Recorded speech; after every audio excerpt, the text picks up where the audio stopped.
So I just finished Jedi Survivor, and the story of the day is what has the better story? Not the games, just the story. Survivor or Fallen Order? Survivor or Fallen Order? Which one is it? Let me start with the things that I think Fallen Order does better first. The first of which is Cal himself.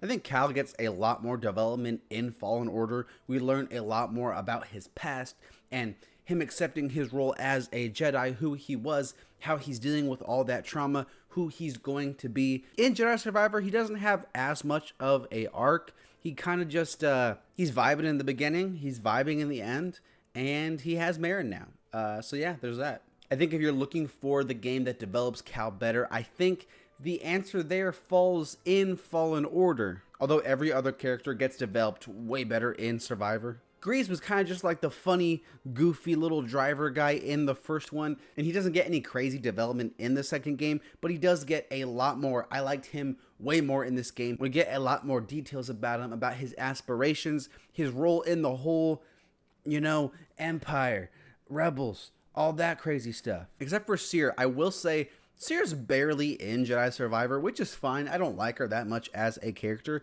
She's barely in the game, so I guess development, we get more for her in the first game too. Merrin, way better in the second game. I don't even remember her in the first game, if I'm being honest. And the new characters, let's talk about them. Dagan Gera and Bode and Ravis, they're all fun, okay? They're all fun. None of them bring the game back. I hate that stupid droid. Her name's like Zell or something like that, Venmo, some random thing like that. I hate her, but aside from that, I enjoyed these three characters. I think they added to the story a lot. Bode is a fun companion to have the first half. I don't love where they take him in the second half, but for the most of the game, I found him to be a fun character. Dagan Gera is, he's probably my least favorite of the three main new characters. He's kind of just like this emo, like boy band, Tanalor, the Jedi, Cal, you can't beat me. I have one arm. That's kind of Dagan's whole vibe. I thought Ravis was sick. Super cool character. Super cool boss fight. I wish we had more of him here. A really cool character. I looked into all the Gendai, like I'm sure a lot of you did, on Wikipedia.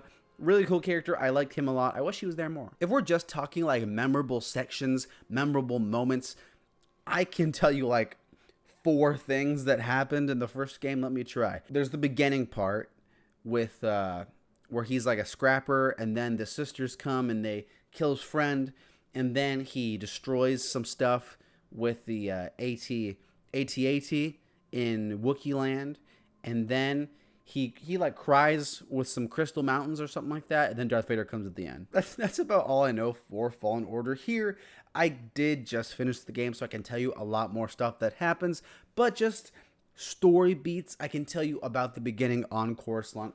There's a whole, on Coruscant, there's a whole slaughter of all of Cal's friends and stuff like that. You go and you get Dagan out of the thing, and he's like, "Oh, Cal, I only have one arm." And then you fight Dagan again, and then you fight Ravis, and then you fight Dagan again. Some other shenanigans happen. You go to the moon or something like that at some point. In general, I know this isn't really the topic of the video itself. The stories aren't anything crazy memorable, but they are fun. I'm not gonna think back about this game like I did God of War or something like that. Last of Us Part 2 even. But they are fun while you're playing them. They are entertaining. Again, like I said, nothing absurd, nothing insane, but they're fun games, okay? Let's talk about the villains. And Jedi Survivor slaughters the first game on that one. Trilla, I only know her name too because I just finished the game like a half an hour ago, and they say it like towards the end of the game. Otherwise, I would have been like, that lady. That one lady. No, the villains were way better in this, as boy band and emo as he was. Dagan Gera, a fun guy. I don't think he was as developed as Trilla. I far prefer the one in the second one. And just for like the emotional stakes, I like the stuff in the second one. The story beat that really grabbed me towards the end of the second game is the whole like Cal, oh, do I use the dark side? I want to kill Bode. I hate that guy. That really resonated with me. I really like that stuff. I might not remember it in a year, 2 years from now, I can go back and replay the game and I'll have fun with it. I'll enjoy it. It'll still be interesting there. And as forgettable as the story might be for the third one, I'll probably enjoy that one too. So yeah, to me, I think the second one is better as far as the story beats, as far as different variety and things like that. It does develop characters like Grease, like Marin. And then you also have the addition of Bode, who is a developed character. He's developed actually pretty dang well, along with one interesting villain, and Dagon, who still has some cool moments. Okay. Also, that story beat with Seer at the end. Holy crap. That was incredible. I kind of like this idea, like what story's best. Let me know what you want to do next. I can do the Bioshocks, Bioshock 1, Bioshock Infinite. What has the better story? If you let me know and I've played the games, I will do it because I don't get that many comments on these videos. So just let me know.